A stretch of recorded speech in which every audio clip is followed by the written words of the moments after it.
Hello everyone, it's Melanie here with Chill Studio. I'm so glad you dropped by. I have a cute bee and honeycomb card today using these dies from Momenta. These are little border dies and they're made for an A2 size card, so they're approximately 1.5 inches wide by 5.5 inches long, and you can see that the bees very intricate, and then you've got this sweet little honeycomb border die that will have positive and negative cutouts, and I'll show you what I mean about that in just a minute. So the first thing I'm doing is bringing over some heavyweight cream cardstock, and this is the bee border die here. And the reason I'm doing that is this is the first time I've ever used this die, and I was thinking maybe I should do it out of just a solid black on a patterned paper, but I wasn't sure how that would look, so I'm going with this cream cardstock so that I can color in these images. So I'll get this removed from my die very quickly and use my tool-in-one to help punch through some of those die cut pieces in the wings and on the bee's body. I'll just do one of these very quickly here to show you how easily these pieces pop out, and then I'll show you the fully cleaned up version of this border piece. So there are my bees, big and small bees, so cute. All right, now I'm going to just bring over 3 markers, a black, a yellow, and a blue, and I'm going to do some very simple coloring here. I started with the black because I felt like that helped me get started and allows me to see other parts of the bee, because there's some very fine details in the wings and in the body. So by using the black, that eliminates the need to figure out what to do with my other colors. All right, you can see there are some openings on the bee's body. So I will work with that when I start putting my card together. This goes very quickly, just getting the black parts done and then moving on to the yellow bodies. You don't really have that on the smaller bees, but on the big bees you do. So there's 3 of those and 3 of the, now let's see, there's 4 smaller bees on this border. And you can see I'm adding blue, but only very little to the wings section. I just want to highlight the wings. I don't really want to oversaturate them with color. Okay, so there's a close-up look at that, and now I've got everything done, and I'm going to flip to the nib side of my black marker and just do some little squiggly lines on the body so they tie in better with the rest of the bee, and then I'll be ready to move on. There's a close-up look at all of the bees colored and ready to go. Now on this honeycomb, I'm using 2 shades of yellow, a light and a dark, and you'll see why as soon as I bring this over from my die cutting machine. Here's the light version, and like I told you, it leaves some positive and some negative pieces on the honeycomb. In other words, you've got some solid and some cutout. So I thought I'd take that darker color of yellow, do the same thing, but save all of the pieces and parts. And I can use the body of this darker yellow on another card and just reverse my idea here with filling in with some of those extra pieces. Okay, so we've got our honeycomb all done, and I'm going to try to come up with a design to combine this on my card. So the card base is 4 1/4 by 5 1/2. This is a yellow striped mat that's 3 3/4 by 5 1/2, and I'm going to make sure that fits all the way over to the left side of my card, leaving me a little cream border. Before I start working on putting together my bees and honeycomb, I'm going to go ahead and do my stamping. Now here's a question for you.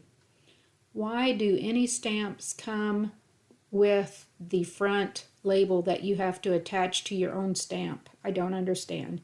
You see, it's very hard to get that completely centered correctly on your stamp when it's facing away from you, so when I put it in my stamping platform, I just turn it to make sure that it's going to be straight. I can't really rely on that front image to show me that I'm going to have a straight stamp. I don't understand why all stamps don't come with the cover image already on there. If you know why, leave me a message.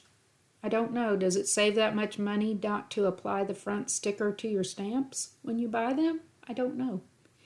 Okay, moving on to putting together this card. I'm just going to do some little clipping here on my honeycomb, getting it put where I want on the front of this card.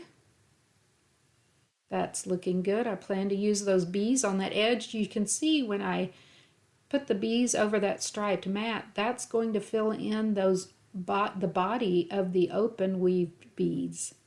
In other words, the bigger bees that are die cut there, you can see through their bodies. I wanted that striped mat to be the background for their bodies. That's why I'm putting them along the edge. All right, now I'm ready to get this put together. But first I'm going to pop up this mat. This is two reasons. It adds a little dimension, and also when I put the bees on the front of my card, I'm going to adhere them along that mat again so that the mat fills in the open body from the die cut bees. And I want their wings to be a little elevated. So by putting this all the way on the left side of my card, when I attach my bee border, their wings will be lifted off the front of the card. I just think that adds a little element of dimension, and it will still protect the bees when they're going through the mail, so all is good there. Okay, just use a little bit of dots here on my honeycomb. Get that put down. And then you will see I'm going to select a few of those darker yellow to just fill in here and there as part of the background honeycomb pieces. Only takes a few seconds and it adds a lot of detail.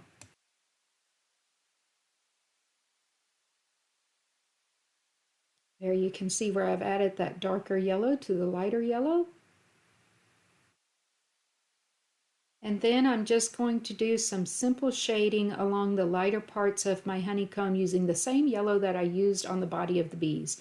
I'm not going to do a lot, just along the bottom, and this will give it a 3D effect. Visually it will look a little more 3D with the darker elements of the honeycomb and also the shading. So again, it only takes a few seconds, but it does add a lot of detail. All right, now when I get to adhering the bees, I want to make sure that I'm only applying glue to one side of the bees.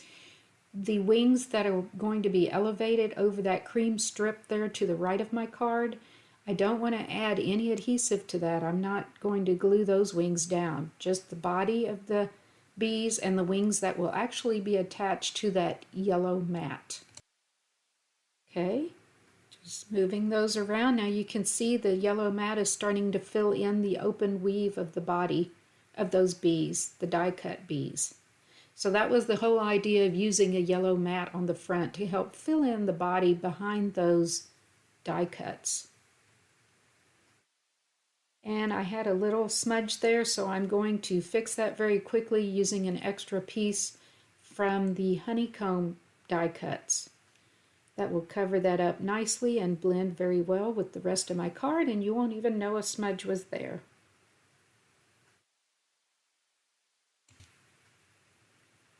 There we go. And that finishes my card for the week. I hope you enjoyed this video, that you get inspired to try a few border dies if you see them.